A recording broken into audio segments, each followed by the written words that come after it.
مصیبت آنے سے پہلے ہم کیا کریں یا نہ ہے اس کے لیے کیا کریں، وہ ہے حدیث اس طرح سے ہے جو کہ جامع ترمذی کی اور ابو داؤد میں روایت آتی ہے، اور عبداللہ بن جو ہے خبیب رضی اللہ عنہ اس حدیث کے راوی، وہ فرماتے اور کہتے ہیں کہ میں نے اللہ کے رسول صلی اللہ علیہ وسلم سے عرض کیا کہ اللہ کے رسول صلی اللہ علیہ وسلم میں کیا پڑھوں اپنی حفاظت کے لیے، مطلب اپنی حفاظت کے لیے، مصیبتوں کو ٹالنے کے لیے، پریشانیوں سے بچنے کے لیے میں کیا پڑھوں میں؟ تو نبی اکرم صلی اللہ علیہ وسلم کو حل دے رہے ہیں، کیا پڑھنا ہے تم کو اپنی حفاظت کے لیے، مصیبت اور پریشانی سے بچنے کے لیے، اور اتنی چھوٹی چھوٹی دعائیں ہیں نا سبحان اللہ، لیکن ہم یہ نہیں کرتے ہیں۔ اگر کوئی ڈاکٹر بولے آپ کو اللہ نہ کرے شوگر ہو گئی، بی پی ہو گیا، صبح ایک دوا لے لیجئے، شام ایک دوا لیجئے، چھوٹی سی ہے، کتنا پابندی سے بیٹھ کے، حالانکہ کڑوی ہے، مہنگی ہے، مشکل ہے، جان بناتا نہیں، دل بولتا کھانا، برابر ٹائم لے رہے اس لیے کہ پھر بی پی اور شوگر کنٹرول میں لانا ہے۔ لیکن اگر ہم وہی کہیں کہ مصیبت، آفتیں، بلائیں، پریشانیاں، مشکلوں کو دور کرنا ہے تو کنٹرول کے لیے اسکار ہے، نہ پیسہ جاتا ہے، نہ کچھ، صرف منہ کھولنا ہے نا، لیکن وہ نہیں ہوتا ہم سے۔ آئیے تو انہوں نے کہا اللہ کے رسول صبح اور شام کے معاملے میں کیا پڑھوں، مطلب حفاظت کے لیے کیا پڑھوں؟ تو نبی اکرم صلی اللہ علیہ وسلم کو فرماتے اور کہتے ہیں ہر صبح اور شام 3 مرتبہ تم یہ پڑھو، کیا پڑھو؟ قل هو اللہ احد 3 بار، صبح اور شام، صبح اور شام، شام سمجھتے نا رات نہیں، مغرب شام کا وقت ہے، اور صبح مطلب فجر کے بعد، تو اب کبھی بھی صبح اور شام، صبح اور شام یہ پڑھو تم، کیا پڑھو؟ 3 مرتبہ قل واللہ احد پڑھو، پھر فرمایا 3 مرتبہ قل اعوذ برب الفلق پڑھو، پھر فرمایا 3 مرتبہ قل اعوذ برب الناس پڑھو۔ سورہ قل مطلب تینوں سورہ ایک ساتھ آتے ہیں قرآن میں، 112 نمبر کا سورہ، 113 نمبر کا سورہ، 114 نمبر کا سورہ۔ ان 3 سورتوں کو آپ صلی اللہ علیہ وسلم فرما رہے ہیں ان 3 سورتوں کو تم پڑھیں تو آپ کو ہر وقت پریشانی والی چیز سے اللہ تعالیٰ بچانے کے لیے کافی ہو جائے گا۔ وہ پوچھ رہے ہیں میں کیا کروں، مصیبت، پریشانی، آفت کوئی آ جائے تو آپ صلی اللہ علیہ وسلم سلوشن پیش کریں۔ سلوشن یہ کہ صبح اور شام 3 مرتبہ سورہ اخلاص، سورہ فلق، سورہ ناس پڑھا کرو، یہ تمہارے لیے کافی ہو جائے گا، مصیبتوں کے لیے، پریشانیوں کے لیے، مشکلوں کے لیے کافی ہو جائے گا۔ اور اس کے تعلق سے یاد رکھیے ہم اتنی لاپرواہی برتتے ہیں، حالانکہ کتنے چھوٹے سورے ہیں، کتنے عام ہیں، تقریباً سب کو یاد ہوتے ہیں، لیکن یہ ہم سے نہیں ہوتا ہے، یہ نہیں ہوتا۔ ہاں کوئی مصیبت آ گئی اور کوئی ایک ٹانگ پہ کھڑے رہ کر 11 بار سورہ یاسین پر برابر کر رہے ہیں، آدھی رات کو چھت پہ جا کر ایک ٹانگ پہ کھڑے رہ کے سورہ یاسین 11 بار پڑھو، حالانکہ 8 پہ 10 بار میں نیچے گر کے پڑھتے، دوسرا بار بھی ٹوٹ جاتا جو اچھا تھا، وہ سب کریں گے، دوسرے دن آ رہے پیر ٹوٹ، کیا بات ہے، تم کسی کو بول نہیں سکتے کہ ایک پیر پہ کھڑے ہو تو گرے دوسرا بھی ٹوٹ گیا، وہ نہیں بولو، وہ برابر کریں گے۔ آنے کے بعد 21 دن تک جو ہے سورہ یاسین کو آپ یہ پڑھو، حالانکہ ثابت نہیں ہے، پورے قرآن کو الٹا پڑھنا شروع کرو، وہ بھی ہم کریں گے۔ کتنا سلوشن، کتنا آسان ہے، 1 سورہ، 2 سورے اور 3 سورے، کتنی آیتیں ہو رہی ہیں، کتنی چھوٹی آیت، قل هو اللہ احد ہو گئی، ایک آیت اللہ الصمد لم یلد ولم یولد ولم یکن له 4 آیت، چلو ماشاءاللہ ہو گئی 4 آیتوں کو 3 بار بول تو کتنے بار ہو رہا، 12 آیت ہے نا۔ یہ اتنے کم جملے ہیں کہ اس سے کئی گنا، کئی درجے زیادہ جملے میں اور آپ بولتے ہیں دن بھر میں، بات کرنے کی شکل میں، بیوی سے، بچوں سے، پڑوسیوں سے، باس سے، کسٹمر سے، صبح شام 3 مرتبہ پڑھنا ہے، اور 3 مرتبہ پڑھ کے فنش، آپ نے اپنے آپ کو محفوظ کر لیا۔ صحابی کیا فرما رہے کہ میں کیا کروں حفاظت کے لیے، آپ صلی اللہ علیہ وسلم کیا سلوشن دے رہے، تم یہ 3 چیزیں صبح اور شام پڑھ لو، مطلب 3 بار 3 سوروں کو صبح اور شام پڑھنا ہے، تو گویا 3 بار 3 سورے دن میں تو 9 اور شام میں 9، اتنے سورے پڑھنا ہے۔ اور اس کے بعد یہ ہوگا، آپ صلی اللہ علیہ وسلم فرماتے ہیں کہ 3 مرتبہ پڑھو، اور پڑھیں تو آپ کو ہر آفت و پریشانی والی چیز سے بچانے کے لیے یہ کافی ہے۔ اور نبی اکرم صلی اللہ علیہ وسلم کی حدیث بھی اس صورت کے تعلق سے، سورہ فلق اور سورہ ناس کے تعلق سے آپ نے فرمایا ان 2 صورتوں سے بہتر پناہ مانگنے والی کوئی صورت نہیں، ان 2 صورتوں سے بہتر، ان 2 صورتوں سے۔ آپ صلی اللہ علیہ وسلم بیمار ہوئے، خود پڑھتے تھے سورہ فلق سورہ ناس، بخار آیا جو آپ کا آخر مرض تھا، خود نہ پڑھ سکے تو کیا کہا اپنی زوجہ محترمہ سے، عائشہ رضی اللہ عنہا سے، تم پڑھ کے دم کرو۔ نبی اکرم صلی اللہ علیہ وسلم پہلے کچھ دعائیں پڑھا کرتے تھے حسن اور حسین کو نظر نہ لگے، بول نظر بد، جب سورہ فلق سورہ ناس آئی صحابہ بولتے ہوا آپ نے دعائیں چھوڑ کے سورہ فلق سورہ ناس پڑھ کے دم کرنا شروع کر دیا، تو بخار آیا، بیمار ہوئے تو آپ نے یہ پڑھا، بچوں کو نظر نہ لگے تو آپ نے یہ صورتیں پڑھی، آندھی اور طوفان آتی تب بھی آپ یہ 2 صورتیں پڑھتے ہیں، آندھی اور طوفان آگی سفر میں، قل اعوذ برب الفلق اور قل اعوذ برب الناس آپ تلاوت کرتے آندھی اور طوفان سے۔ جادو ہوا تو جادو کا علاج اسی سے کیا گیا، سورہ فلق اور سورہ ناس، کتنی عظیم صورتیں ہیں، کتنی اہم صورتیں ہیں، لیکن معوذتین انہیں کہا جاتا ہے، لیکن ان صورتوں کے تعلق سے ہمارا رویہ کیا، مجھے زیادہ بتانے کی ضرورت نہیں ہے، ہمارا معاملہ دین کے معاملے میں کیسا ہے، سب کچھ دنیاوی کرنے کے بعد پھر دیکھیں گے اسلامک سلوشن کیا ہے، اصول کیا ہونا چاہیے، سب کچھ دینی کرنے کے بعد ہم سوچیں گے پھر دنیا کے اعتبار سے کیا کرنا چاہیے. اسلام نے کیا سلوشن کیا پہلے وہ چیک کر لیتے ہیں, پھر سلوشن دیکھیں گے دنیا میں کیا ہے. ہمارا معاملہ کیا ہے, سب کچھ دنیا میں. کسی کو بخار آیا بچے کو تو پہلے کیا کرتے ہیں, بخار آتی بھاگ کے تھرمامیٹر لاتے ہیں, جبکہ کیا کرنا چاہیے تھا, سورہ فلق سورہ ناس پڑھ کے دم کرنا چاہیے. اچھا مار لگے تو ہم سب سے پہلے کیا کرتے ہیں, یا تو زخم ہو تو بینڈیڈ لگانے کے لیے بھاگ رہے ہیں, یا پھر کوئی اسپرے مارنے کے لیے تاکہ وہ درد وہ تکلیف دور ہو جائے, یہ کر لینا. جبکہ حدیث میں کیا ہوتا ہے, جب کسی کو مار لگے تکلیف ہو تو اس جگہ آتا کہ کیا پڑھے وہ 3 بار بسم اللہ پڑھ لے, یہ اس کے لیے کافی ہوتا ہے. علاج بھی کرنا ہے لیکن پہلے بسم اللہ پڑھنا 3 بار, تو اس چیز میں کیا ہوں گی, رفاقت, ڈھیل, آسانی ہو جائے. ہم کیا کرتے ہیں, بھلے اللہ کا ذکر چھوڑ کے ارے باپ رے, ارے ماں کے بخار آ گیا اس کو تو ہے نا, ارے باپ رے کتنا بخار آ گیا. اللہ کا ذکر چھوڑ کر ماں اور باپ کو یاد کر, جبکہ دونوں کچھ بھی کام نہیں آئیں گے مصیبت میں. انسان کبھی تو سامنے کھڑا ہوتا ہے لیکن کچھ نہیں کر پاتا اپنے بچوں کے لیے. کیا کر سکتا ہے, نہیں کر سکتا, اس کے بس میں نہیں ہوتا. تو جو کر سکتا ہے وہ ذات کو چھوڑ کر جو نہیں کر سکتے ان کو یاد کرنے میں کوئی فائدہ نہیں آتا. سمجھ رہے ہیں بات کو, تو یہ عادی ہم بنا لیں. فرماتے ہیں جو شخص دروازہ کھولے گھر میں داخل ہو اللہ کا ذکر کرے مطلب بسم اللہ نہ پڑھے, جو شخص کھانا کھائے اللہ کا ذکر نہ کرے مطلب بسم اللہ نہ پڑھے, کھاتے وقت اللہ کا ذکر نہیں کرے. شیطان اپنے چیلوں سے مخاطب ہوتا, چیلے اس کے سپورٹرز, اس کے شیطان سب سے بڑا کافر جن, اس کے چیلے چپاٹے بہت سارے ہیں نا جن کو ہم شیاطین کہتے ہیں. سب کو کہتا ہے اپنے چیلے چپاٹے مخاطب ہو کر کہتا ہے. جب انسان گھر میں داخل ہوتا ہے اور اللہ کا ذکر کرتا ہے کھولتے وقت اور کھاتے وقت, تو شیطان اپنے مخاطب چیلوں سے یہ کہتا ہے یہاں آپ کے قیام اور طعام کا کوئی انتظام نہیں, یہاں لاجنگ بورڈنگ کا کوئی نظم نہیں ہے تمہارے, نہ کھانا ہے نہ رہنا ہے تمہارا. کیوں, تو اس انسان نے جب دروازہ کھولا تو اللہ کا ذکر کر لیا اور کھانا کھایا تو اللہ کا ذکر.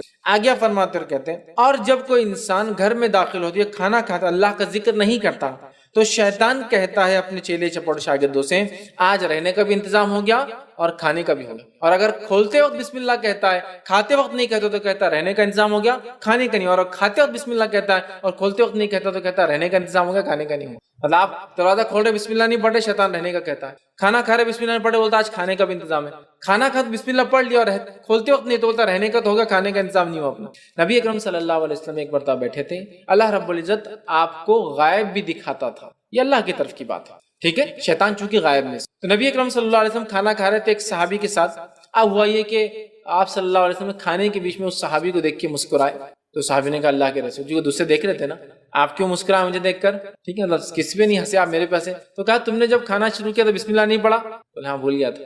تو میں نے دیکھا تمہارے بازو ایک شیطان بیٹھ کر کھانا کھا رہا تھا تمہارے ساتھ. پھر جب تم کو بیچ میں یاد آیا تم نے کہا بسم اللہ الاول والآخر, اللہ کے نام سے شروع سے لے کر آخر تک بیچ میں بسم اللہ پڑھا نا, شروع میں نہیں پڑھ سکے. تو جب تم نے بیچ میں بسم اللہ پڑھا تو اس نے کیا کیا, خیال کیا اور بھاگ گیا نکل, کھانا نہیں کھا سکا. تو وہ میں دیکھ رہا تھا اس لیے مجھے ہنسی آئی. تم سمجھ رہا. تو وہ ریئل پریکٹیکل ایگزامپل اللہ کے رسول نے بتا دیا کہ شیطان ان کے ساتھ بیٹھ کر کھا رہا, حالانکہ آپ صلی اللہ علیہ وسلم بھی اس میں کھا رہے تھے, لیکن جب شیطان ان کے ساتھ کھا رہا, ان کے حصے میں سے کھا رہا تھا. اب شیطان کیسا کھاتا, ایک نیوالے کے بدلے کیا 2 نیوالے جا رہے کیا, ایک اس کو ایک نہیں, ہم نہیں جانتے, لیکن کھاتا ہے, لیکن کھاتا ہے. ہو سکتا برکت کی شکل میں, ہو سکتا ہے ریئلی فزیکل سینس, ہو سکتا ہے زیادہ کھا کے بھی بھوک نہ مٹنے کی, واللہ عالم, اللہ ہی بہتر جانتا ہے کیا کیا معنی ہو سکتے شیطان کا ہمارے ساتھ کھانا. ہو سکتا ہے روٹی تو ہمارے پیٹ میں جا رہی, برکت سمجھ رہے اس کی خیر اس کے اس میں. ہو سکتا ہے بھوک ہم کتنا بھی کھائیں بھوک ہماری ختم نہیں ہو رہی, کیوں تو اللہ کا نام نہیں لیا جا رہا نا اس پر, سمجھ رہا. تو شیطان بھی شامل ہے, کئی معنی اس کے. ہو سکتا کھائے لیکن غذا کی طاقت ہم کو نہ آئے, بیکار ویسٹ ہو جائے ہماری غذا میں بھی, واللہ عالم, بہت سے معنی ہو سکتے. تو شیطان کھاتا ہے, ٹھیک ہے, بسم اللہ نہ پڑھے تو اس کا نمونہ خود اللہ کے رسول صلی اللہ علیہ وسلم نے حدیث میں دے دیا, جس صحابی کے ساتھ شیطان بھی کھانا کھا رہا تھا, ٹھیک ہے. تو لہٰذا جب کھانا کھائیں گے تو بسم اللہ, بلکہ میں تو عام زبان میں کہتا ہوں بسم اللہ تو ماسٹر کی ہے, کوئی بھی چیز سے پہلے, کوئی بھی چیز سے پہلے. ایک بار میں نے کہا ایسی کہا بسم اللہ ہر چیز سے پہلے, تو کسی نے کہا بیماری سے پہلے بسم اللہ پڑھیں گے کیا, بولے دوا کھانے سے پہلے, دوا کھائیں گے تو کیا بسم اللہ پڑھیں گے آدمی, بولے یہ تو بیماری میں برکت آ جائیں گی, بولے بسم اللہ سے. میں نے کہا دوا بیماری کے لیے کھا رہے یا شفا کے لیے, دوا بیماری کے لیے کھا رہے یا شفا کے لیے, تو بولے شفا, تو پھر شفا میں برکت دے گا بیماری میں نہیں. آدمی دوا کیوں کھاتا ہے, ہاں یہ غلط فہمی ہے لوگ دوا جب کھاتے بسم اللہ نہیں پڑھتے ہیں, کیوں نہیں پڑھتے ہیں, بولے برکت آ جائیں گی بیماری میں. ارے بیوقوف انسانوں, بیماری میں نہیں دوا میں برکت آئیں گی, کیوں تو دوا بیماری کے لیے نہیں کھاتے, بیماری کو ختم کرنے کے لیے کھاتے. تو ختم کرنے والی چیز میں جب بسم اللہ پڑھیں گا تو برکت ختم کرنے والی چیز کے اندر آئیں گی کہ چیز کو ختم کر دے, اس کے لیے کھائی جا رہی, نہ کہ بیماری میں. عجیب و غریب لوگوں کے, اور کیا کرتے دوا کھاتے, اللہ کافی اللہ شافی, ٹھیک ہے اللہ شفا دینے والا, لیکن یہ دعا ثابت نہیں ہے. دوا کھاتے ہو اللہ ہی شفا دینے والا, اللہ ہی کافی ہے ہمارے لیے, لیکن یہ ثابت نہیں ہے دوا کھاتے وقت ایسی دعا پڑھنا کو بسم اللہ, تو اللہ برکت دیں گا دوا میں. بسم اللہ کھانے سے پہلے، ٹھیک ہے، لباس پہننے کی دعا ہے لیکن یاد نہ ہو تو اللہ کے نام. میں ایک عام زبان میں کہہ رہا ہوں، ایک ماسٹر کی بسم اللہ کی، جب کوئی چیز یاد نہ ہو اللہ کے نام سے شروع کرنا ہے. کوئی چیز کی ابتدا کرنا ہے اللہ کے نام، وضو کرنا ہے، ٹھیک ہے، تو بسم اللہ بڑی اہم چیز ہے.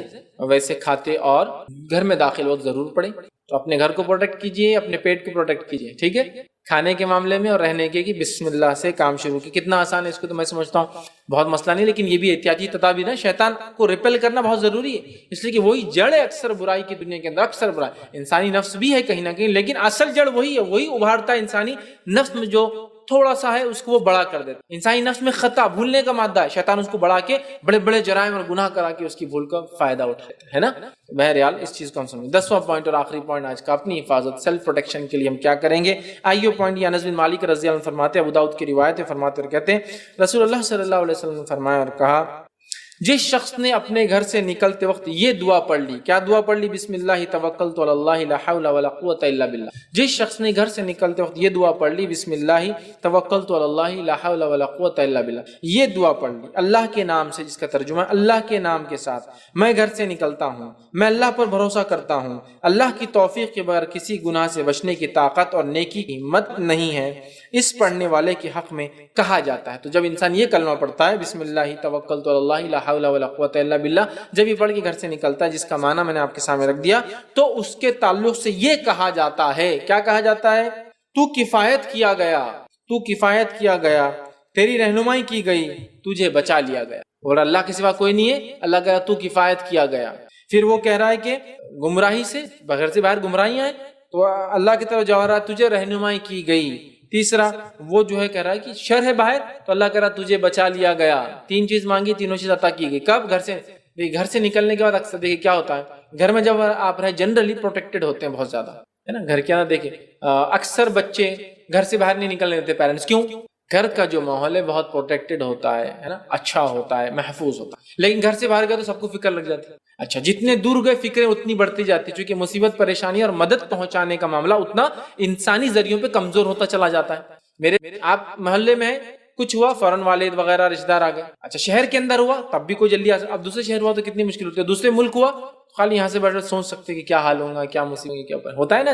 تو جتنا انسان دور ہوا اتنا زیادہ انسانی مدد مشکل ہوتی پہنچنا. لیکن گھر سے باہر نکلتے اگر یہ دعا پڑھ لے پروٹیکشن کی ہم، تو پھر اللہ تعالیٰ مدد کرتا ہے، رہنمائی کرتا ہے، ہدایت دیتا ہے اور ہمیں محفوظ. کیا دعا ہے، کتنی دعا ہے، اس دعا کو انسان یاد کر لے. تو جب گھر سے نکلے پروٹیکشن میں آ گیا، گھر کے اندر آئے پروٹیکشن مل گیا بسم اللہ والا کھولنے بند کرنے میں. اب گھر سے نکل رہے پروٹیکشن مل گیا، تو گھر سے باہر جا رہے حفاظت، گھر کے اندر آ رہے حفاظت. سونے سے پہلے حفاظت ہے نا، سونے کے بعد کی حفاظت دیکھ لی. ایک شہر سے دوسرے شہر جا رہے تو بیچ میں رکتے وقت اس کی حفاظت دیکھ لی. کسی جگہ پڑاؤ ڈالا ہے کسی اور شہر میں، وہاں حفاظت کا ہم نے طریقہ دیکھ لیا. تمام تر وہ ذریعے جو عمومی اعتبار سے ہماری زندگی اور لائف میں ہوتے ہیں، صبح شام کے اذکار، شیطان سے محفوظ رہنے کے اذکار، وہ ساری باتیں میں نے آپ کے سامنے رکھنے کی کوشش کی. یہ وہ باتیں تھیں جن باتوں کو اگر ہم ذہن میں رکھیں نا بہت زیادہ فائدہ ہوگا. ٹھیک ہے، روایت میں آتا تو کفایت کیا گیا، تیری رہنمائی کی گئی، تجھے بچا لیا گیا. شیطان اس سے الگ ہو جاتا ہے اور دوسرے شیطان سے کہتا ہے. اب شیطان جب یہ دیکھ لیتا ہے اللہ کی طرف سے جواب آ جاتا ہے، شیطان اس سے الگ ہو جاتا ہے اور دوسرے شیطانوں کو کہتا ہے اور بلا کر کیا کہتا ہے، وہ کہتا ہے تو اس شخص کا کیا بگاڑ سکتا ہے، تو اس شخص کا کیا بگاڑ سکتا ہے جس کی اللہ کی طرف سے رہنمائی کی. شیطان اس کے چیلوں کو بولتا ہے تو کیا بگاڑ سکتا ہے اس انسان کا جس کی رہنمائی اللہ کی طرف سے، اسے کفایت کی گئی اور اسے ہر قسم کے شر سے بچا لیا گیا. تو اب تم میرے چیلے چپاٹو اس کا کچھ نہیں کر سکتے، یہ محفوظ ہوں گے. بندے نے دعا کی، اللہ کا جواب آیا، شیطان نے اپنی مایوسی کا اظہار کر دیا، اپنے چیلے چپاٹوں سے کیا اب ہم کچھ بھی نہیں کر سکتے بندے کا. عام زبان میں کو تو اب کچھ نہیں اکھاڑ سکتے ایک مسلمان ہوتا ہے. لوگ بولتے کیا اکھاڑ لیں گا، یہ ہے سر، یہ دشمن ہے، اس کو بولنا پڑے گا کہ اب کچھ نہیں اکھاڑ سکتا تمہیں، ہے نا. مطلب کوئی چیز لگی ہوئی ہے، کوئی چیز گڑی ہوئی ہے، کوئی چیز نقصان نہیں پہنچا سکتا، کچھ بھی عام زبان میں سمجھ رہے ہیں، کچھ نہیں کر سکتا. اور وہ خود بول رہا ہے اپنے چیلے چپاٹوں کو اب کچھ نہیں کر سکتے ہم، کیونکہ اس نے دعا کی، اللہ کی طرف سے جواب آیا، اب اس نے رہنمائی مانگی، تم اس کا کچھ نہیں بگاڑ سکتے ہو. اس نے ہدایت مانگ لی، اس کو ہر قسم سے رب نے اس کے خسارے سے بچا لیا، تو اب میں اور تم کچھ نہیں کر سکتے. شیطان کی گواہی، دشمن کی گواہی، سمجھ رہا. تو بہرحال یہ وہ دعائیں تھیں ہر قسم کی. اب سب کچھ آپ نے، لیکن اس کے بعد بھی مصیبت آ گئی. ہوتا ہے نا ایسا کبھی، مصیبت آ گئی، اب آپ نے سب کچھ رات میں پڑھ کے سوئے، پھر بھی موذی جانور نے کاٹ لیا اور بہت زیادہ نقصان ہوا، بہت زیادہ تکلیف ہوئی. آپ کسی جگہ پڑاؤ ڈالے، پڑاؤ ڈالنے کے بعد ہی مصیبت آ گئی اچانک، حالانکہ آپ نے دعا پڑھی تھی. ہوتا ہے نا ایسا کبھی.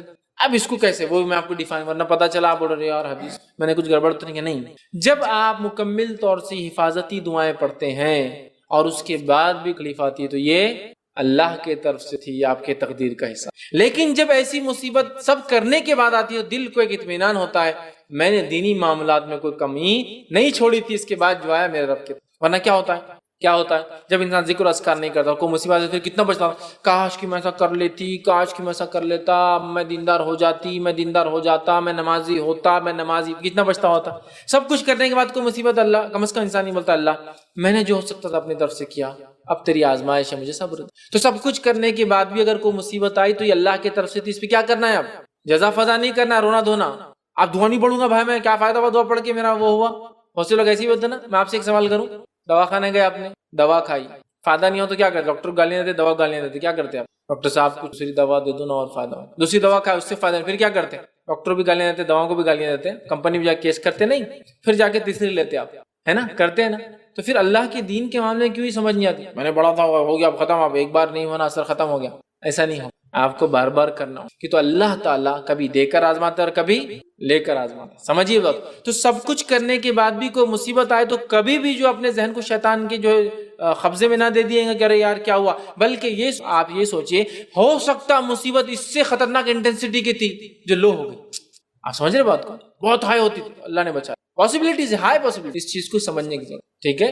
اور حفاظتی دعاؤں کے بعد بھی اگر اب یہ کو مصیبت آئے تو یہ اللہ کا فیصلہ ہے، تقدیر ہے. اس پر کیا کرنا ہے، ہم کو صبر کرنا ہے اور اس مصیبت کو ہٹنے کے لیے دعا کرنا ہے. اور ایک صبر کرنا ہے، دوسرا مصیبت کو ہٹنے کی دعا کرنا ہے اور امید کرنا ہے کہ اللہ اس مصیبت کو جلدی ہٹائیں گے. توقعات بھی ہیں، ورنہ ہمارا توقع اس رہتی اب مصیبت آئی نا اب ہٹتی نہیں میرے پیچھے. تو آپ خود جب بدگمانی کرتے تو اللہ تعالیٰ بولتا ٹھیک ہے لیتے رہو پھر، ہے نا. حدیث ہے کہ اللہ تعالیٰ بندے کے گمان کے ساتھ ہوتا ہے، ویسے فیصلے گمان کے ساتھ ہوتا. سمجھ رہے آپ. تو اب آپ کا گمان ہی اتنا گھٹیا ہوگا پھر آپ کے ساتھ وہی ہوگا. ٹھیک ہے. تو لہٰذا صبر کرنا ہے، اچھا گمان کرنا، اللہ سے خوب گڑ گڑا کر دعائیں کرنا، یاد رکھیں انشاءاللہ عزیز. تو پھر کیا ہوگا، ہم ایسی چیزوں سے بچ جائیں گے. اور جو تدبیریں ہو سکتی ہے احتیاطی وہ ساری چیزیں کرنا ہے، ہیومن ایفرٹس پورے کرنا ہے. ورنہ آپ بولے اب دعاؤں پہ، مثال کے طور پہ رات میں ہے پورے بچھو دکھ رہے آپ کو ہر طرف پورے ریگستان میں، آپ بول رہے بس دعا پڑھ کے بچھوں کے اندر سو جاؤں گا. احتیاطی تدابیر کیا ہے، آپ ٹینٹ کو اچھے سے باندھیں گے، بیڈ کو اوپر رکھنے کی کوشش کریں گے، آس پاس ہو سکا تو پانی وغیرہ کچھ ڈالیں گے تاکہ جانور آئے تو پانی میں گر جائے، چھوٹے موٹے کیڑے. احتیاطی تدابیر اپنی جگہ. اور اس کے بعد توکل، یہ بڑی اہم چیز ہے چونکہ صحیح مسلم کی روایت ہے، نبی اکرم صلی اللہ علیہ وسلم فرمایا کہا اور اس چیز کی حرص کرے جو آپ کو فائدہ دے. حرص کیا کرو جو چیز تم کو بینیفٹ دیتی ہے. اور اس کے بعد فرمایا اور عاجز ہو کر مت بیٹھ جاؤ، عاجز ہو کر مت بیٹھو، مطلب اللہ پر توکل، بھروسہ، سب کچھ کرنا ہے، دعائیں کرنا ہے، لیکن ساتھ میں ہیومن ایفرٹس پورے کرنا ہے. جنگ بدر صبح ہے، نبی اکرم صلی اللہ علیہ وسلم کئی مہینہ پہلے سے اس کی تیاری کر رہے تھے. ٹھیک ہے. جو کچھ اسلحہ سامان ہتھیار تھے سب کچھ تیار کر لیے تھے. اس کے بعد میدان بدر میں آپ پہنچے اور رات میں کھڑے ہو کر پھر اللہ تعالیٰ سے آپ دعا کر رہے تھے. اور وہ اس غریبی کا عالم تھا کہ رسول اکرم صلی اللہ علیہ وسلم جو کپڑا پہنا تھا وہ کپڑا نہیں تھا، ایکچولی ایک چادر تھی جس کے بیچ میں آپ نے سوراخ کیا تھا، سر میں سے ڈالی ہوئی تھی، تو آگے سے تھی پیچھے سے تھی، سائڈ سے سٹیچز نہیں تھے، اس کو چادر تھی جو ڈالی ہوئی تھی. تو نبی اکرم صلی اللہ علیہ وسلم رات میں کھڑے رہ کر آسمان کی طرف ہاتھ اٹھا کر دعا کر رہے تھے اوپر، جس کی وجہ سے یہ کپڑا آپ کا بیچ میں سے کھل گیا تھا. چادر آگے کی آگے آ گئی تھی، پیچھے کی پیچھے رہ گئی تھی. اور ابوبکر صدیق رضی اللہ عنہ اس رات موجود تھے وہاں. وہ کبھی ادھر سے چپک جاتے چونکہ سرد موسم ہوتا ہے رات میں عرب میں، مطلب عرب کا موسم رات میں ایسا ہوتا ہے جیسا فریج کے اندر کا حصہ اور دن میں ایسا جیسا فریج کے پیچھے کا حصہ. اتنا عجیب ہوتا ہے، اتنا ہاٹ اینڈ کولڈ ہوتا ہے. تو رات میں کھڑے تھے، سردی بہت زیادہ تھی، وہ ایک طرف سے آتے کبھی ادھر سے لپٹتے اور ایک طرف سے آتے کبھی ٹھنڈا ہو جا رہا تھا نا جس لپٹتے. اور اللہ کے رسول یہ دعا کرتے ہیں اللہ اگر آج یہ ٹکڑی ہار گئی، یہ چھوٹا سا وقت جمع ہار گیا تو تیرا نام لینے والا دنیا میں کوئی نہیں بچے گا. اور ابوبکر صدیق کہتے ہیں اللہ کے رسول بس بہت ہو گیا، اللہ نے سن لی ہوں گی آپ کے بس بس، لیکن آپ صبح تک یہ دعا کرتے رہے. لیکن احتیاطی تدابیر چھوڑی، کیا پوری تیاری کی. دعا کے بعد بھی صبح آپ نے کیا کیا، کنویں پہ قبضہ کیا. یہ نہیں بولا کہ اب تو دعا کر لی بات ختم ہوگی اب جو ہوگا، نہیں، کنویں پہ قبضہ کیا تاکہ دشمن سمجھ ایسی جگہ آپ نے چنی جہاں دھول کم اڑتی تھی جنگ کے لیے، تاکہ کیا ہو، جہاں صحابہ رکے تھے کہ دھول اگر اڑے تو ہم لوگ محفوظ رہے. ایسا لوکیشن آپ نے دیکھا کہ ہوا اپوزٹ ڈائریکشن میں چل رہی تھی، اگر آندھی آئے بھی تو دشمن کی طرف دھول جائے، ہماری طرف نہ. اتنی تدابیر کی. سمجھ رہا آپ کہ ہوا کا ڈائریکشن بھی دیکھا گیا، کنویں کا پوزیشن دیکھا گیا، کنویں کو اپنے قبضے میں پیچھے لیا گیا، دشمن آ جائے تو کیا ساری چیزیں کی، اور اس کے بعد پھر دعا بھی کی. تو میں اس لیے بول رہا ہوں، ورنہ میں نے یہ چیز رکھی آپ بولیں گے ارے میں نے یہ کرنے کے بعد یہ نہیں. آپ کو پورے ہیومن افرٹس ڈالنا ہے، جو کچھ کوششیں آپ کر سکتے ہیں اس کے ساتھ، دعاؤں کے ساتھ اور کوششوں کے ساتھ احتیاط کے ساتھ دعا کرنا ہے. اور اس کے بعد کوئی تکلیف آئے تو پہلا دل کو اطمینان ہوتا ہے، اللہ جو کچھ بتایا گیا تھا اس طریقے پر میں چلا، اس کے بعد بھی تقدیر تھی تو نے یہ مصیبت دی، میں تیار ہوں. پھر صبر کر، احتیاط کرے تو پھر انسان ڈپریس نہیں ہوتا ہے، پریشان نہیں ہوتا، اس کو دل میں خوشی ہوتی ہے کہ میں نے جو کچھ کر سکتا تھا کیا، پھر بھی میرے رب نے مصیبت دی، میں اس کے لیے تیار ہوں. ٹھیک ہے، ایمان اور آزمائش، اس پر میرا پورا ایک لیکچر ہے کہ ایمان اور آزمائش کا کتنا گہرا تعلق ہے اور یہ کیسے ایک دوسرے کے ساتھ ہوتے ہیں. تو بہرحال ایمان ہے تو آزمائشیں تو ہوں گی، لیکن ان دعاؤں سے، ان تمام تدابیر سے وہ آزمائشیں یا تو کم ہوں گی یا تو اللہ ٹال دیں گا، یا اگر دیں گا تو اس کا انشاءاللہ عظیم بدلہ دیں گا کہ میرے بندے نے سب کچھ کیا، احتیاطی تدابیر جو اس کے رسول کے ذریعے میں نے ان تک پہنچایا تھا، اس کے بعد بھی ہوا تو سنت پہ عمل کرنے کا اجر، صبر کرنے کا اجر، دعائیں مانگنے کا اجر، عاجزی اختیار کرنے کا اجر، اور بہت سارے فائدے مومن بہرحال ہر آنے والی تکلیف سے اٹھاتا ہے. جامع ترمذی کی روایت ہے، مومن کو ایسی کوئی تکلیف نہیں جو آتی ہے جو اس کے گناہوں میں کمی کر دیتی ہے. مطلب ہر تکلیف، کانٹا بھی چبھتا ہے تو گناہ کم ہو جاتے ہیں، اور مومن کو آزماتا اتنا آزماتا ہے کہ جب روز قیامت اپنے رب سے ملیں گا تو اس پر کوئی گناہ باقی نہیں ہوگا. ٹھیک ہے، بہرحال یہ انشاءاللہ عزیز اپنی بات کو یہاں ختم کرتا ہوں. اگلے اس میں انشاءاللہ عزیز جب ہم ملیں گے تو میں اب ایک الگ الگ سیناریو رکھوں گا انشاءاللہ. سیناریو کی بیماری ہو کیسے اب کرے، یہ تو تھا ہونے سے پہلے کیا کرے، میں نے وہ رکھا. اب انسان بیمار ہو جائے تو کیا کرے، مشکل آ جائے تو کیا کرے، حکومت خلاف ہو جائے تو کیا کرے، جنگ کے میدان میں کیا کرے، جیل چلا جائے تو کیا کرے، فقیر ہو جائے تو کیا کرے. یہ تھا مصیبت نہ آئے. اب آگے تو کیا کرنا ہے انشاءاللہ عزیز، نبی اکرم صلی اللہ علیہ وسلم زندگی سے ہم وہ بھی دیکھیں گے کہ ایسے سچویشن مخروض ہو تو کیا کرے. بہت سارے لوگ سوال کرتے ہیں ہم قرض دار ہیں کیا کریں، انشاءاللہ وہ بھی حل رکھوں گا کہ اب ایک سیناریو ہم لیں گے انسانی زندگی کا اور اس سیناریو پر ڈسکشن کریں گے ایسے وقت میں میں اور آپ کیا کریں. ہم دیکھ مشکل، مصیبت، پریشانی، فقر، جس کو کہیں گے قرض، فاقہ جس کو کہتے ہیں بھوک ہے نا، جنگ، جیل میں اگر کوئی چلا جائے تو کیا کرے، کیس ہو جائے تو کیا کرے. ہم پورا نبی اکرم صلی اللہ علیہ وسلم زندگی سے ایک پوائنٹ انشاءاللہ لیں گے کہ ان مصیبتوں کے آنے سے پہلے کیا کرنا. آج ہم نے دیکھ لیا مصیبت آنے کے بعد جب چل رہی ہے تو ہم کیا کریں گے. انشاءاللہ میں وہ تمام باتیں آنے والے لیکچرز میں آپ کے سامنے رکھنے کی کوشش کروں گا. اللہ رب العزت سے آخر میں دعا ہے کہ اللہ سبحانہ تعالیٰ ہم نے جو کچھ جو ہے سنا ہے اس پہ عمل کرنے کی ہمیں توفیق عطا فرمائے. اللہ سبحانہ تعالیٰ ہم تمام کی جو ہے ہر قسم جو ہے حفاظت کرے. اللہ سبحانہ تعالیٰ ہم کو کتاب و سنت کا پابند بنائے، جب تک ہمیں زندہ رکھے اسلام اور ایمان پر زندہ رکھے. ختم ایمان پر ہو. وآخر دعوانا الحمدللہ رب العالمین.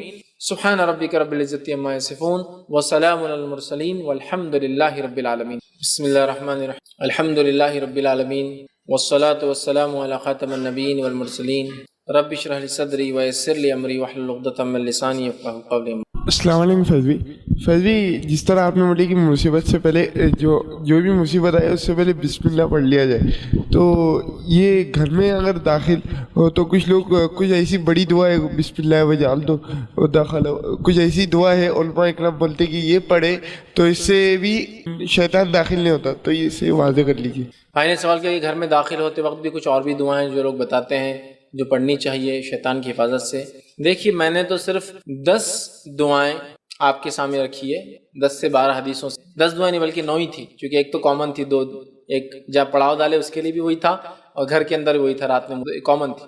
لیکن حفاظتی دعاؤں کا اگر آپ معاملہ لیں سینکڑوں ہزاروں کی تعداد میں اتنی بتائی گئی. گھر سے نکلتے وقت، گھر میں داخل ہوتے، بیت الخلاء میں جاتے وقت وہ بھی حفاظت کے لیے ہے، بیت الخلاء سے نکلتے وقت ہے نا، سواری پہ چڑھتے وقت، سواری سے اترنے کی، مسجد میں داخل ہوتے وقت، مسجد سے نکلتے وقت. دیکھیے اب اتنی کثرت سے کسی حاکم یا بادشاہ کے ڈر ہے آپ کو، تو وہاں جاتے وقت سماجی دباؤ یا پریشر سے بچنے کی اتنی ہے جس کی کوئی انتہا نہیں. تو لہٰذا میں یہ کہہ دوں گا جو بھی دعا کتاب اور سنت سے ثابت ہے، مطلب جو دعا ثابت ہے کہ ہاں یہ دعا ہے، یا تو قرآن میں ہے وہ دعا، یا تو حدیث میں آتی ہے، یا نبی اکرم صلی اللہ علیہ وسلم پڑھ کے بتایا، تو اگر یہ چیز ہے یا صحابہ عمل کرتے تھے اور صحابہ سے اجماع ثابت ہے کہ یہ دعا پڑھتے تھے تو بہرحال پھر آپ اس کو کیجئے. لیکن ایک بات ضرور کہوں گا دعاؤں کے معاملے میں، یہ احتیاط ضرور کیجئے، دعاؤں کے معاملے میں لوگوں نے بہت ساری عجیب و غریب باتیں بھی بھر دی ہے دعاؤں. جیسا میں نے کتاب دعاؤں کی پڑھی، اس میں لکھا تھا اللہ کو 99 بار پڑھے تو یہ فائدے، رحمان کو 99 بار پڑھے تو یہ فائدے، الصمد کو 99 بار پڑھے تو یہ فائدے، الرحیم کو پڑھے تو یہ.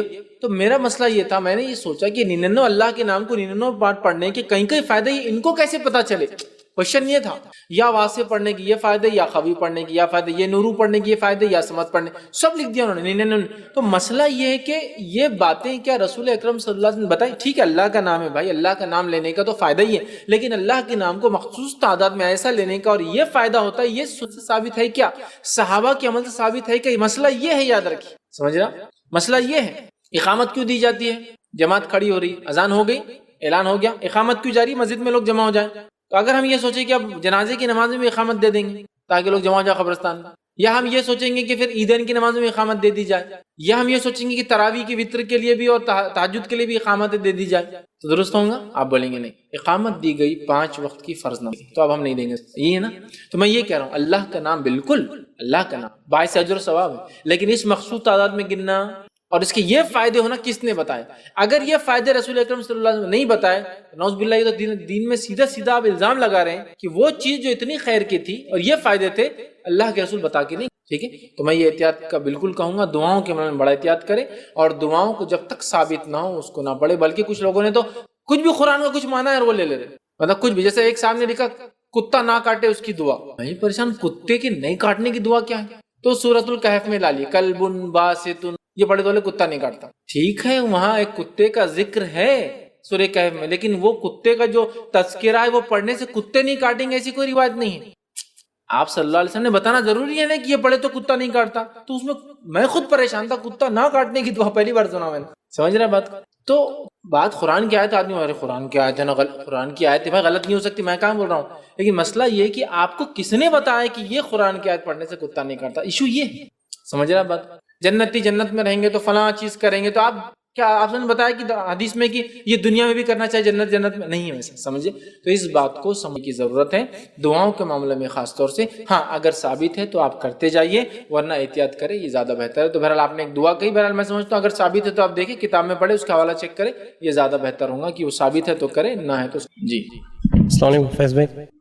آج کل سوشل میڈیا پہ آیت الکرسی کا خاص طور پہ، اس کے علاوہ قل کے چاروں صورتوں کو اور سورہ فاتح کے مطلب مختلف فائدے دکھائے جاتے ہیں جس میں ریفرنس کچھ نہیں رہتا حدیث کا، تو ان تینوں کا مطلب پروٹیکشن میں کیا رول ہے، اس پہ تھوڑی روشنی ڈالیں. سورہ فاتحہ، آیت الکرسی اور قل کے چاروں صورت. بھائی نے سوال کیا کہ بہت ساری جگہ لوگ دعاؤں کا تذکرہ کرتے ہیں، بھیجتے ہیں سورہ فاتحہ، آیت الکرسی اور قل کے تعلق سے کہ ان کے یہ فوائد ہیں. دیکھیے سورہ فاتحہ کے کئی فوائد ہیں، یہ سورہ رقیہ بھی کہا جاتا ہے، یہ علاج بھی، ویسے کئی فوائد ہیں، لیکن آپ کو یہ دیکھنا ہوگا کہ یہ فوائد کس طرح سے حاصل کی جائے. نبی اکرم صلی اللہ علیہ وسلم حدیث میں بتایا ہے. ٹھیک ہے، جیسا کہ ایک روایت میں آتا ہے کہ بخاری کی روایت ہے، صحابہ ایک جگہ گئے، ایک بستی میں پڑاؤ ڈالا، ان سے اجازت مانگی کچھ کھانے پینے کی دو. یہ زمانہ وہ نہیں تھا ہوٹلیں وغیرہ تھی، رہنے کی جگہ تھی. بستی والوں نے کہتے چلو نکلو یہاں سے، باہر کر دیا. تھوڑی دیر بعد ہوا ایک لونڈی بھاگتی ہوئی آئی، کہا ہمارے سردار کو بچھو نے کاٹ لیا ہے، کیا کوئی ہے تم میں جو علاج کرے؟ ایک صحابی نے کہا میں علاج کروں گا. دوسروں نے کہا نہیں تم علاج کرنے نہیں جاؤں گے اس کا، اس لیے کہ انہوں نے ہم کو رہنے نہیں دیا. انہوں نے کہا پھر بھی میں چلا جاتا ہوں. وہ گئے، جانے کے بعد انہوں نے سورہ فاتحہ پڑھی، دم کی، لیکن روایت میں آتا سورہ فاتحہ پڑھی، دم کیا، پھر آپ نے کٹس لگائے جہاں بچھو نے کاٹا تھا، اور اس زمانے میں منہ سے کھینچنے کا طریقہ تھا، کھینچ کر خون کو نکالا. لیکن یہ سب نہیں کر سکتے، یہ ٹیکنیکس ہوتی ہے، یاد رکھیے، یہ ہر عام آدمی نہیں کر سکتا. پھر وہ کیا، پھر سورہ فاتحہ پڑھ کے دم کیا، پھر خون کھینچا، پھر تھوکا، پھر سورہ فاتحہ، ایسا کئی بار انہوں نے کیا اور اس سے اس کو شفا حاصل. پھر جب مدینے آئے، نبی اکرم صلی اللہ علیہ وسلم سے سوال ہو کہ اللہ کے رسول انہوں نے ایسا کیا، اور ہم تو سمجھتے تھے ان کو اتنا علم نہیں، لیکن یہ گئے، سردار کا علاج کا اسے فائدہ ہوا. نبی اکرم صلی اللہ علیہ وسلم نے پوچھا کیا کیا تم نے؟ تو کہا اللہ کے رسول میں نے سورہ فاتحہ پڑھی. تو آپ نے فرمایا تمہیں کیسے پتا سورہ فاتحہ رقیہ ہے، علاج ہے، دم کرنے کی دعا ہے؟ تو پتا چلا یہ علاج ہے، نہ صرف جس کو ہم کہیں گے نفسیاتی بلکہ فزیکل بھی ہے، بہرحال. ٹھیک ہے، تو لہٰذا اس کا یہ عمل ثابت، تو جو ثابت ہے بالکل، جن کسی پر حاوی ہے پڑھ کے دم. ٹھیک ہے، اسی طرح جو ہے جیسا بیماری کے اندر پڑا، یہ بھی آپ کر سکتے ہیں، ایسا انہوں نے دم کیا اور پھر سک کر کے بلڈ نکلا. اسی طرح سورہ فلق، سورہ ناس تو بالکل ثابت ہے، میں نے درس میں بھی کئی باتیں رکھی. نبی اکرم صلی اللہ علیہ وسلم بیمار ہوئے آپ پڑھتے تھے، نظر بد سے بچانے کے لیے آپ یہ پڑھتے تھے، آندھی طوفان مصیبت آتی تب آپ یہ پڑھتے تھے. سورہ فلق، سورہ ناس تو بہرحال ثابت ہے. اس میں سورہ کافرون داخل نہیں ہے، بہت سے لوگ چاروں خل پڑھ دیتے ہیں، 4 نہیں ہے 3 ہے، سورہ اخلاص، سورہ فلق، سورہ ناس. اچھا ایک عجیب بات ہے، یہ چاروں خل لوگ چونکہ اس کے بڑے فوائد ہیں 3 کے، تو 4 کو ایڈ کر دیتے ہیں اور چاروں کو ہر جگہ پڑھتے ہیں، یہاں تک کہ خبروں پر بھی پڑھتے جا کر. یہ اپنی حفاظت کے لیے، زندوں کے لیے. مرنے کے بعد سورہ اخلاص، سورہ فلق، سورہ ناس اور سورہ الکافرون پڑھنا درست نہیں. ایک مرتبہ ایک صاحب ضد کرنے لگے، نہیں بولے ہم جا کر بولے خبر میں پڑھیں گے. تو دوسرے صاحب نے ان سے کہا کہ چلو میرے کو بولو کہ جو تم پہلا سورہ پڑھے قل یا الکافرون، ٹھیک ہے، لا اعبد ما تعبدون، تو خبر والے کیا بول رہے ہیں؟ اے کافرو قل یا الکافرون لا اعبد ما تعبدون، میں بات نہیں کروں جس کو تم عبادت کرتے تھے.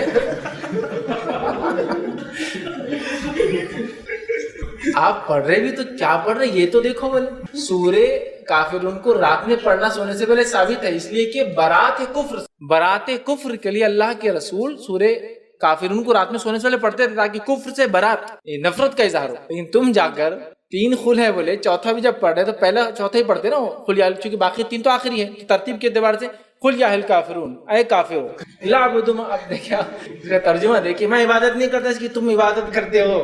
تو میننگ بھی آپ دیکھیے تھوڑا کیا اس کا کانٹیکسٹ ہے. 3 قل کے فضائل اپنی جگہ ہے، 3 بار صبح 3 بار شام، اور بھی بہت سارے میں پورے نہیں رکھ پایا، کبھی موقع ملا تو موضوعتین اور سورہ اخلاص کے فوائد میں ہم دیکھیں گے. بہت زیادہ ہے، بہت زیادہ. لیکن پھر کہوں گا جو ثابت ہے چیک کر لے پہلے کوئی بھی عمل کرنے سے. نبی اکرم صلی اللہ علیہ وسلم نے فرمایا سورۃ البقرہ کی آخری 2 آیتیں جادو کا توڑ ہے. سورۃ البقرہ کی آخری 2 آیتیں جب نازل ہوئی جادوگروں کا توڑ آ گیا. شیطان سمجھے کیا میرا یہ ہیلا نہیں چل. آیت الکرسی کے بڑے فوائد ہیں. نبی اکرم صلی اللہ علیہ وسلم نے فرمایا آیت الکرسی ایک نماز کے بعد پڑھ لے تو دوسری نماز تک کافی ہے، مطلب حفاظت کے لیے کافی ہے. تو آیت الکرسی کی بھی بڑے فوائد. لیکن پھر کہوں گا کب کیسا وہ سنت سے آپ دیکھ لیں، ورنہ اگر میں بولوں آیت الکرسی کو 51 بار جمعہ کے دن بعد نماز جمعہ پڑھے تو یہ فائدہ ہوگا، پرابلم ہے. حالانکہ پڑھ رہے کیا آپ آیت الکرسی، لیکن پرابلم ہے. کیوں پرابلم ہے؟ آیت الکرسی کو ایسا پڑھنا جس پر اتری آیت الکرسی نبی اکرم صلی اللہ علیہ وسلم پر انہوں نے نہیں بتایا. مسئلہ یہ قرآن کیسے بیکار آدمی یار، قرآن پڑھنے کا تم بول رہے غلط ہے. ہاں قرآن پڑھنا بھی غلط ہو سکتا ہے، اس لیے کہ جس پہ اترا اگر آپ اس کے جیسا نہیں پڑھو اور اپنی منمانی کرے تو یہ بھی غلط ہو سکتا ہے. جیسا کہ آیت الکرسی کو لوگ بولتے ہیں 51 بار 101 بار 1000 بار 100 بار 151 بار 11 راتوں تک 21 راتوں تک 40 راتوں تک 40 بار یہاں بیٹھ کر سوکھے کنویں میں بیٹھ کر قبرستان میں بیٹھ کر غیر آباد مسجد میں بیٹھ کر پڑھنے سے یہ فائدے ہوتے. میں ہی بول رہا ہوں ہے تو قرآن لیکن اس کو ویسے ہی پڑھنے جیسا بتایا گیا. دیکھیں اللہ کا ذکر تو ہے نا، ثابت ہے نا، اللہ اکبر اللہ کا ذکر ہے، سبحان اللہ اللہ کا ذکر ہے، الحمدللہ اللہ کا ذکر ہے نا، سبحان رب العالی سبحان رب العظیم اللہ کا ذکر ہے. تو کیوں نہ ہم ظہر کی نماز کو 4 کے بدلے 5 رکعت پڑھیں گے تو اللہ اکبر بڑھ جائیں گے، سبحان رب العظیم سبحان رب العالی بڑھ جائیں گے، ہے نا، التحیات بڑھ جائیں گا. کتنا فائدہ ہوگا نا. تو آپ بولیں گے یہ ذکر درست نہیں ہوگا، اس لیے کہ نبی اکرم صلی اللہ علیہ وسلم ایسا ذکر 4 رکعت میں کیا ظہر کی 5ویں نہیں ملا. تم کون ہوتے ہے نا. تو میں بھی یہ بول رہا ہوں قرآن ہے، بالکل قرآن کو لیکن کیسا استعمال کیا جائے، کیسے فائدہ اٹھایا جائے وہی بتائیں گا جس پہ نازل ہوا. نبی اکرم صلی اللہ علیہ وسلم ایسا کوئی طریقہ نہیں بتایا کہ 51 11 20 40 50 نہیں بتایا. تو ہمیں ایسا نہیں کرنا. ہاں جو بتایا وہ کیجئے نا. آپ 3 بار صبح شام ہے نا، 3 بار کے بعد تسبیحات نے بتایا نا 33 بار اور 33 بار پڑھے نماز کے بعد سبحان اللہ الحمدللہ اللہ اکبر، اور آخر میں پڑھے لا الہ الا اللہ وحدہ لا شریک لہ لہ الملک ولہ الحمد وہو علی کل شیء قدیر. یہی تسبیح کو اگر سوتے وقت پڑھتے تو 33 بار سبحان اللہ 33 بار الحمدللہ اور 34 بار اللہ اکبر پڑھے، ہوگی گنتی 100 کی. سوتے وقت ایسا، اور نماز کے بعد یہ ایڈ کریں گے آپ 100 نمبر پر. یہ ساری چیزیں بتائی گئی، کوانٹٹی جہاں بتائی گئی، جہاں نہیں ہے ہم نے نہیں کرا. اس طرح فرمایا لا الہ الا اللہ وحدہ لا شریک لہ لہ الملک ولہ الحمد وہو علی کل شیء قدیر 100 مرتبہ صبح اگر کو پڑھے مطلب بعد نماز فجر تو اس پر جادو اثر نہیں کرتا اس دن. کوانٹٹی بتائی گئی نا. جہاں کوانٹٹی اسپیسیفک تھی بتائی گئی، جہاں اسپیسیفک نہیں، جیسا درود صبح اور شام 10 بار پڑھنے کے فوائد بتائے گئے 10 بار ہی، آپ 11 12 15 15 51 بار نہیں کر سکتے. آپ جہاں اسپیسیفک تھی اسپیسیفک کر دی، یا جنرل تھی جنرل. ٹھیک ہے، تو لہٰذا آپ جتنے بار پڑھنا ہے پڑھیے، لیکن یہ مخصوص دن مخصوص ایام مخصوص وقت مخصوص تعداد مخصوص جگہ مت بنائیے، ورنہ پھر پرابلم یہ ہوگا جس پر اترا ہے قرآن انہوں نے جب یہ چیز نہیں کی تو ہمارا کرنا درست نہیں ہوگا. ٹھیک ہے، تو بہرحال میں یہی کہہ رہا ہوں کہ جو سورہ فاتحہ آیت الکرسی اور سورہ فلق سورہ اخلاص سورہ فلق سورہ ناس کے جو آپ نے کہا، ہاں ثابت شدہ چیزیں، بس دیکھیں کہ کون سی روایتوں پیش کر رہے ہیں، چونکہ ضروری ہے کہ مستند ہو، ورنہ لوگ بہت ساری غیر غلط باتیں اس کے تعلق سے. کسی نے ایک سوال کیا کہ آپ نے کہا کہ اگر ہم کسی مصیبت زدہ کو دیکھیں تو دعا پڑھیں، پر جس شخص پر مصیبت آئی ہے تو اس شخص کے لیے ہم کیا کریں؟ دیکھیے سب سے پہلی چیز تو یہ کہ جس شخص پر مصیبت آئی ہے آپ اس کے لیے دعا کریں. یہ دعا اس کے سامنے بھی ہو سکتی ہے اور یہ دعا اس کے پیچھے بھی ہو سکتی ہے، اس لیے کہ نبی اکرم صلی اللہ علیہ وسلم نے فرمایا جب بندہ اپنے بھائی کے لیے غائبانہ دعا کرتا ہے تو اس کے لیے وہ دعا پر فرشتے آمین کہتے ہیں. مطلب کتنا پیارا اصول ہے، دوسروں کے لیے دعا کرو اور اپنا مسئلہ حل کرا لو. جب بندہ غائبانہ اپنے بھائی کے لیے دعا کرتا ہے، معلوم نہیں ہے بولنا نہیں ہے، دیکھیے بول کے بھی دعا کر سکتے ہیں لیکن غائبانے والا اجر اور غائبانے والا فائدہ چلے جائیں گا. غائبانہ مطلب اس کو نہیں بولتے آپ، لیکن آپ دیکھ رہے ایک بھائی آپ کا جا رہا ہے، بھائی سے مراد کوئی مسلمان نا نہیں تو بھائی بولے تو میرا بھائی آپ دیکھیں گے مسلمان آپ نے دیکھا بڑا مصیبت میں اور آپ دعا کریں اللہ مصیبت حل غائبان تو جیسی آپ نے یہ دعا کی تو آٹومیٹیکلی فرشتے آپ کے لیے دعا کر کے آمین کہتے ہیں اللہ اس کے لیے بھی اللہ اس کے لیے بھی اللہ اس کی مصیبت دور اللہ اس کی مصیبت بھی دور اللہ اس کے لیے آسانی کر اس معاملے اللہ اس کے لیے آسانی کر اللہ ان کی بچیوں کا مسئلہ آسانی کر اللہ اس کے بچیوں کا مسئلہ فوراً فرشتے آپ کے لیے اس کے لیے بھی دعا کرتے ہیں آمین کرنا شروع کرتے ہیں ہمارے لیے تو لہٰذا جب اپنے بھائی کو آپ مصیبت میں دیکھیں بہت ساری دعائیں ہیں آپ کر سکتے ہیں مخصوص دعائیں بھی ہیں وہ بھی کر سکتے ہیں مخصوص دعائیں اگر آپ کو یاد نہ ہو دیکھیے حسن المسلم میں بار بار کہتا ہوں دعا کی کتاب کا نام آپ ضرور خریدیں حسن المسلم فورٹریس آف دا مسلم ٹھیک ہے محمد بن علی قحطانی کی کتاب ہے ورنہ بہت سارے لوگوں نے اس میں عجیب عجیب لکھ دیے اس میں ثابت شدہ روایتیں اس کو ضرور لیں بہت سارے اذکار حفاظت کی دعائیں نماز کی دعائیں رکوع اور سجود کی دعائیں اور باقی نماز بارش کے لیے اس کی بہت سی دعائیں استسقاء ہے استخارہ ہے ساری دعائیں آپ کو انشاءاللہ ملیں گی ضرور اس کے لیے اس میں آپ کو یہ دعا بھی انشاءاللہ مل جائیں گی تو جو ثابت شدہ ہے وہ کر سکتے ہیں اس کے علاوہ اگر نہیں معلوم تو اپنی زبان میں بالکل اپنے بھائی کے لیے ظاہر بھی کر سکتے ہیں اگر اس کو تسلی ملتی ہو تو اور باطن چھپ کر بھی کر سکتے ہیں اس کا اجر انشاءاللہ آپ کو بھی یہ ہے کہ فرشتے آپ کے لیے السلام علیکم فیض بھائی کسی کو جھک کے سلام کرنا ایسا ماں باپ کو یا کسی بزرگ کو تو یہ کیا درست ہوگا یا آداب ہے اس میں محبت کی علامت وغیرہ کیا ہے یہ بھائی نے ایک اچھا سوال کیا کیا جھک کر سلام کرنا محبت کی ادب بڑوں کو کیا یہ علامت ہے اور کیا ضروری ہے جھک کر سلام کرنا دیکھیے سب سے پہلی چیز تو یہ کہ شریعت میں کسی بھی کام کے لیے کسی کے بھی سامنے جھکنا یہ درست نہیں ادبن ہو یا کسی کے مقام اور مرتبے کی وجہ سے ہو یا کسی اور وجہ سے یہ درست نہیں آئیے دین اور شریعت میں سب سے بڑا مقام کس کا ہے اللہ تعالیٰ کی بات ظاہر سی بات وہ ہے رسول اللہ صلی اللہ علیہ وسلم نبی اکرم صلی اللہ علیہ وسلم کے پاس کچھ صحابہ جو قیصر اور خسرا کے درباروں میں جا کر آ چکے تھے مطلب رومن اینڈ پرشین ایمپررز کو دیکھ چکے تھے ان کے پاس جا کر آ چکے تھے تو انہوں نے دیکھا کہ جب ان کا بادشاہ آتا ہے تو سارے لوگ مل کر جو ہے سجدہ کرتے ہیں رکوع کرتے ہیں یا تو جھک جاتے کمر سے رکوع کے جیسا یا تو پورا جھک جاتے تھے لیٹ جاتے تھے سجدہ کرتے ٹھیک جھک جاتے تھے تو انہوں نے سوچا صحابہ نے بیٹھ کر نبی اکرم صلی اللہ علیہ وسلم زیادہ مستحق ہے کہ آپ کو سجدے کیے جائے یہ تو دنیا کے بادشاہ فالتو ہے نا نبی مستحق ہے تو ایک بار جب نبی اکرم صلی اللہ علیہ وسلم آئے تو کچھ صحابہ نے پہلے سے پلان کر لیا تھا اور آپ صلی اللہ علیہ وسلم کا میرے لیے یہ مت کرو اگر مجھے اجازت دینا ہوتا کہ کوئی کسی کے لیے سجدہ کرے تو میں اجازت دیتا کہ بیوی شوہر کے لیے کرے لیکن اس کی اجازت بھی مجھے نہیں دی گئی ہے یہ سجدہ تعظیمی یہ سجدہ تعظیمی تھا جو کس نے کس کو کیا تھا فرشتوں نے آدم کو کیا تھا یہ سجدہ تعظیمی تھا عبادت کا نہیں یہ سجدہ کس نے کس کو کیا تھا یوسف کو کیا تھا ان کے والدین اور ان کے بھائیوں نے یہ سجدہ تعظیمی لیکن پچھلی امتوں میں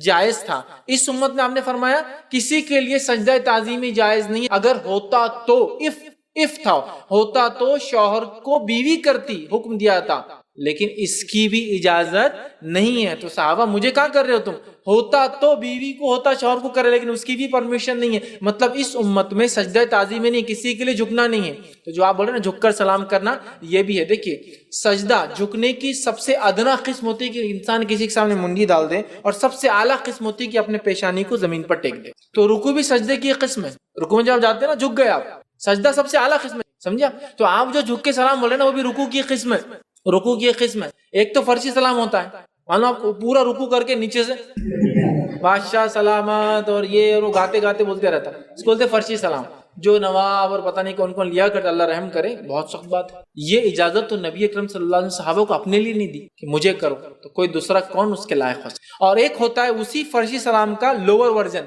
جو ہمارے پاس ہے شادی بیاہ ہوگی تو سلام کرو اور سادہ سلام نہیں ہوتا جھک کر کرو کیونکہ یہ ادب ہے وہ بڑے تو جھک کر بھی مت کرو پیٹ میں منڈی ڈال ڈال کے کرو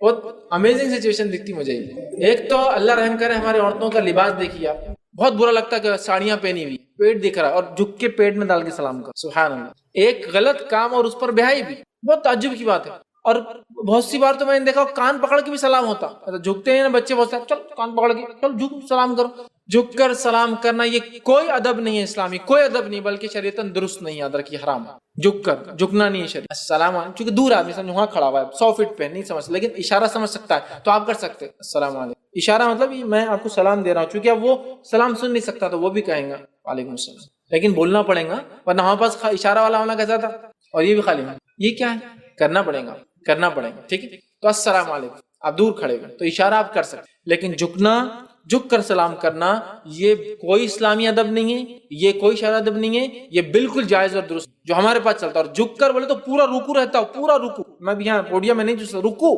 بالکل یوں کر کے ہاتھ لا کر پیٹ تک، بالکل مطلب پیٹ کیا مطلب آپ یہ جو عاجزی دکھا رہے، یہ عاجزی شریعت میں جائز نہیں، بڑے بھائی، والد ہے بھائی، دادی ہے بھائی، نانی نہیں، یہ عاجزی۔ یہ الگ بات ہے کہ آپ کسی کو سلام کرے، سلام کرنے کے بعد آپ کے دادی نانی اتنے جھک چکے ہیں، اتنے بوڑھے ہو چکے، کیا وہ ان کی ہائٹ کم ہو جاتی نا، آدمی جو بوڑھا ہو جاتا تو آپ ان سے ملنے کے لیے سلام کرتے ہیں،